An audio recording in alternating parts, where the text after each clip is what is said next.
یہ 300 کی فکر بتا دیں کہاں سے لا رہے ہیں؟ یا تو لوٹے جو ہیں بنوا کے اپنے ساتھ شامل کر رہے ہیں، یا پھر جو چوری شدہ نشستیں ہیں ان پہ اپنے بندوں کو بتا رہے ہیں۔ تو یہ 300 بتا دیں یا 200 بتا دیں، کوئی فرق نہیں پڑتا۔ انتخابات میں داخلے کے حوالے سے ایک درخواست سپریم کورٹ میں آئی جس میں چیف صاحب نے درخواست گزار کو جرمانہ عائد کر دیا، اور اس سے پہلے بھی جو الیکشن کمیشن کے حوالے سے درخواستیں تھیں اس میں چیف صاحب یہ کہتے رہے کہ الیکشن کمیشن ایک آئینی ادارہ ہے۔ تو آپ کی درخواست پہ بھی کہیں ایسا نہ ہو کہ کوئی جرمانہ عائد ہو جائے یا کچھ، وہ جو ثبوت مانگتے کہتے ہیں رسیدیں دکھاؤ؟ گزارش یہ ہے، فریاد کرنا، شکایت کرنا ہر شہری کا حق ہے۔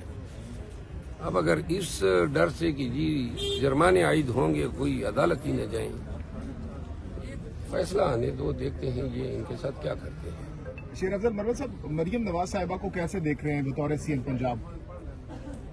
عمران ریاض کی گرفتاری سے جو ہے آغاز ہو گیا ہے کہ کس طرح کی حکمرانی ہوگی۔ عمران ریاض اپنے ضمیر کا قیدی ہے۔ اس شخص کی پاکستان میں بنیادی انسانی حقوق کی آزادی کے لیے اور لوگوں میں شعور لانے کے لیے بڑی قربانیاں ہیں۔ یہ پاکستان کا اثاثہ ہے۔ جس طریقے سے ان کو گرفتار کیا گیا، جس طرح اس کے بنیادی حقوق پامال ہوئے، حیثیت پاکستانی میں اس کی شدید مذمت کرتا ہوں۔ عمران ریاض تو باہر آ جائے گا، لیکن اپنی حکومت کے آغاز میں ہی ایسی کبھی حرکات کر کے انہوں نے اپنا چہرہ جو ہے بگاڑ دیا ہے عوام کے سامنے۔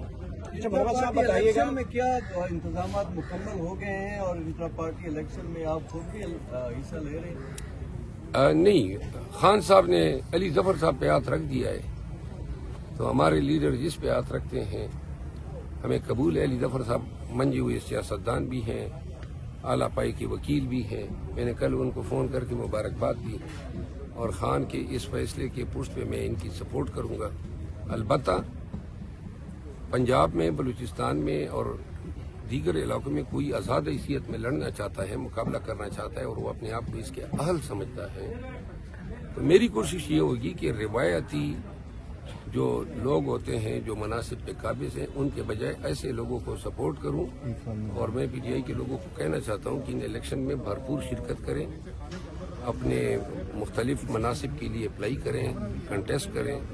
جو امیدوار جو ہیں وہ میری ذاتی نقطۂ نظر سے میرٹ پہ پورا اترے گا، میں ان کی کمپین کروں گا۔ مروت صاحب یہ بتائیے گا کہ عمران خان صاحب کیا بیرسٹر گوہر صاحب سے ناراض ہیں؟ کوئی ہمارے پاس اطلاعات ہیں جس کی وجہ سے علی ظفر صاحب کا نام دیا گیا، کیا سمجھتے ہیں؟ میرا خیال نہیں ہے کہ وہ ناراض تھے۔ بیرسٹر گوہر صاحب جو ہیں ان کے پاس بڑا اچھا وقت تھا کہ وہ ان کو اللہ نے ان پہ بڑا مہربان ہوا، اس کو موقع ملا، چیئرمین بنے۔ لیکن یہ انتخابی دھاندلیوں کے بعد میرا خیال ہے کہ قیادت کی طرف سے جو اپروچ تھی یا جو ری ایکشن تھا وہ کوئی قابل ستائش نہیں تھا، اور یہاں پہ بیرسٹر گوہر کو ڈیلیور کرنا چاہیے تھا، جس میں وہ ناکام رہے ہیں۔ مطلب آپ یہ کہہ رہے ہیں کہ وہ ڈیلیور نہیں کر سکے؟ میرا خیال ہے کہ یہ تبدیلی کے پیچھے یہی مجھے کار فرما نظر آتی ہے کہ 3 مہینے لگ بھگ رہے ہیں چیئرمین، اور یہ ٹیسٹنگ ٹائم تھا ان کے لیے، ان کو ڈیلیور کرنا چاہیے تھا۔ لیکن بیرسٹر گوہر ہمارے دوست ہیں، وہ اب بھی مطلب ہمارے لیے انتہائی قابل قدر ہیں، لیکن علی ظفر کے چیئرمین بنانے کی فیصلے کی میں تائید کرتا ہوں۔ ہر ایک شخص کا امتحان ہے، ہر ایک شخص جو ہے وہ یہ نہ سمجھے کوئی کس منصب پہ بیٹھ گیا تو یہ اس کا ہوا، منصب اس کا ہے جو اس کا حق ادا کرے گا۔ تو لہٰذا علی ظفر صاحب سے ہماری توقعات ہیں کہ وہ خان کے اعتماد پہ اور پارٹی کے ورکرز کے اعتماد پہ پورا اتریں گے۔ یہ پارٹی خان کی ہے اور یہ پارٹی پاکستان تحریک انصاف کے ورکرز کی ہے۔ ہمارے تمام پالیسیاں، ہمارے تمام اعمال جو ہوں گے وہ ورکر کی ریکمنڈیشن کے تابع ہیں، کیونکہ یہی ورکر ہیں جنہوں نے مار کھائی، جنہوں نے لاٹیاں کھائیں، جنہوں نے جیل کھائی۔ تو اس وجہ سے میں اس فیصلے کی تائید کرتا ہوں۔ آپ اتنے زیادہ ایکٹیو ہیں تو عمران خان نے یہ نہیں سوچا کہ آپ کو چیئرمین شپ سے نوازا جائے اور آپ شاید پارٹی کے لیے کچھ کریں؟